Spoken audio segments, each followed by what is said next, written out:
It is a waste of time trying to distinguish between Chopin the composer and Chopin the pianist. They were, in fact, one and the same. Chopin composed at the piano. He required the feel of the keys beneath his fingers and the actual sound of the piano in his ears to write his music, music of stunning originality. Chopin's very special way of playing the piano, in which different fingers were associated with different sorts of melody lines, grew out of his very special way of hearing music. Or was it the other way round? Did Chopin's music grow out of the way he played the piano?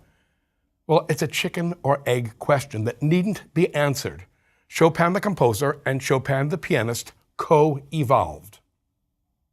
Among the friends Chopin made early on in Paris was Camille Pleyel, who was, along with Sébastien Erard, France's foremost piano manufacturer. Chopin adored Pleyel's pianos and used them whenever he could. Camille Pleyel was likewise thrilled with his new Polish amigo, and it was under Pleyel's marquee that Chopin made his Paris public debut at the Salle Pleyel on February 26th of 1832. It was a most auspicious debut. Among the many important attendees were Franz Liszt, Felix Mendelssohn, Ferdinand Hiller, and Luigi Cherubini. A potentially tough crowd indeed. You know what? Chopin blew them all away. Ferdinand Hiller wrote with astonishment that, quote, Mendelssohn applauded triumphantly, unquote. The Polish violinist Antoni Orlowski wrote in a letter home that, quote, our dear Frederick gave a concert that brought him great reputation. All Paris was stupefied, unquote. Orlowski was not exaggerating. Franz Liszt, who was already an important figure on the Paris scene, wrote that, quote, the most vigorous applause seemed not sufficient to our enthusiasm of this talented musician, who revealed to us a new phase of poetic sentiment in his art, unquote. François-Joseph Fétis, the influential editor of the journal Revue Musicale, wrote in his review, quote, here is a young man who, taking nothing as a model, has found something that has long been sought in vain, namely, an abundance of original ideas that are not to be heard anywhere else, unquote. What the attendees heard at the Salle Pleyel was a sort of music and a sort of piano playing they had not heard before. Employing a technique called rubato, they heard a pianist with a remarkably flexible approach to rhythm, what Franz Liszt called a tempo, swaying and balancing.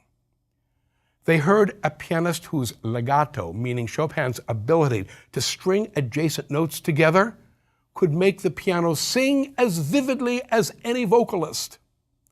They saw a small, slight man with apparently small, slim hands. Hands that, according to Ferdinand Hiller, quote, would suddenly expand and cover a third of the keyboard.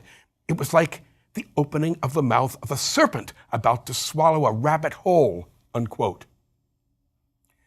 They heard a pianist with an exquisitely shaded approach to dynamics.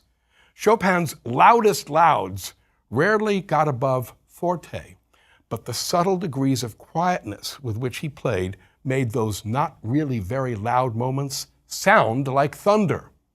Later in his life, with his body ravaged by tuberculosis, Chopin's playing rarely got above a whisper.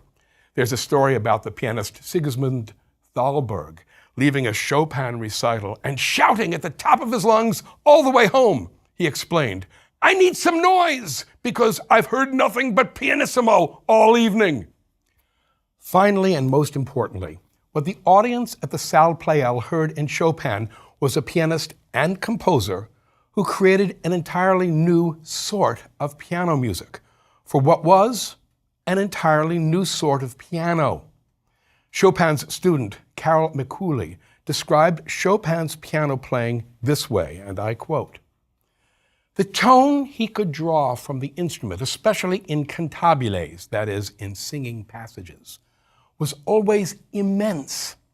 He gave a noble, manly energy to appropriate passages with overwhelming effect, energy without roughness, just as, on the other hand, he could captivate the listener through the delicacy of his soulful rendering, delicacy without affectation. For all the warmth of Chopin's temperament, his playing was always measured, chaste, distinguished, and at times even restrained, unquote.